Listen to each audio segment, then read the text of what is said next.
ഈ plum cake നമ്മൾ എല്ലാ പ്രാവശ്യവും യൂട്യൂബിലും ഇൻസ്റ്റയിലും മാത്രമേ കാണാറുള്ളൂ. അല്ലാണ്ട് പുതിയവാണെന്നുണ്ടെങ്കിൽ ബേക്കറിയിൽ നിന്ന് വാങ്ങിയൊന്ന് കട്ട് ചെയ്യും. ഈ പ്രാവശ്യം ഒന്നങ്ങോട്ട് ഉണ്ടാക്കാൻ തീരുമാനിച്ചു.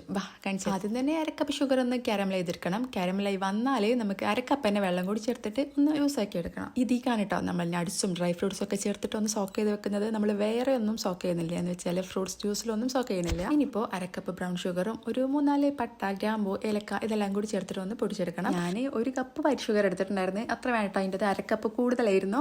നിങ്ങൾ അരക്കപ്പ് വൈറ്റ് ഷുഗർ ഒന്ന് പൊടിച്ചെടുക്കുക. പിന്നെ ബട്ടർ എടുക്കുക. അത് ഒരു 50-100 ഗ്രാം എടുക്കുക കേട്ടോ. അതൊന്ന് മെൽറ്റ് ചെയ്യണം. പിന്നെ 3 മുട്ട പൊട്ടിച്ചൊഴിച്ചിട്ട് 1 സ്പൂൺ വാനില എസൻസ്, പിന്നെ നമ്മൾ പൊടിച്ച് വെച്ചിട്ടുണ്ടായിരുന്ന ആ പൗഡേഴ്സ് എല്ലാം കൂടി ചേർത്തിട്ട് ഒന്ന് നന്നായിട്ട് മിക്സ് ചെയ്യുക. ഞാൻ ടോട്ടൽ 2 കപ്പ് പഞ്ചസാര ചേർത്തിട്ടുണ്ടായിരുന്നു. അരക്കപ്പ് കാരമൽ ചെയ്ത്, അരക്കപ്പ് ബ്രൗൺ ഷുഗർ, പിന്നെ 1 കപ്പ് വൈറ്റ് ഷുഗർ. ഇതെല്ലാം കൂടെ ഒന്ന് മിക്സ് ആയി വന്നാൽ നമുക്ക് ബട്ടർ കൂടി ചേർത്തിട്ട് നന്നായിട്ട് വീണ്ടും ഒന്ന് മിക്സ് ചെയ്യുക.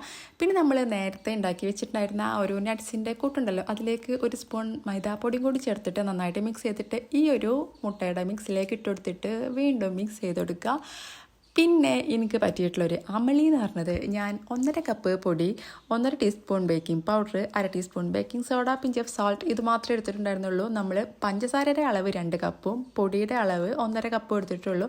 അപ്പോൾ ഒന്നുകിൽ നിങ്ങൾ പഞ്ചസാര 2 കപ്പ് ഉള്ളത് 1.5 കപ്പ് ആക്കുക, അല്ലെങ്കിൽ ഫ്ലോർ 1.5 എന്നുള്ളത് 2. നമ്മുടെ പഞ്ചാര കുറച്ച് കൂടിയതുകൊണ്ട് ബേക്കിംഗ് ടൈം കുറച്ച് കൂടുതലായിട്ടുണ്ടായിരുന്നു. അപ്പോൾ ഓക്കേടാ, ബൈ.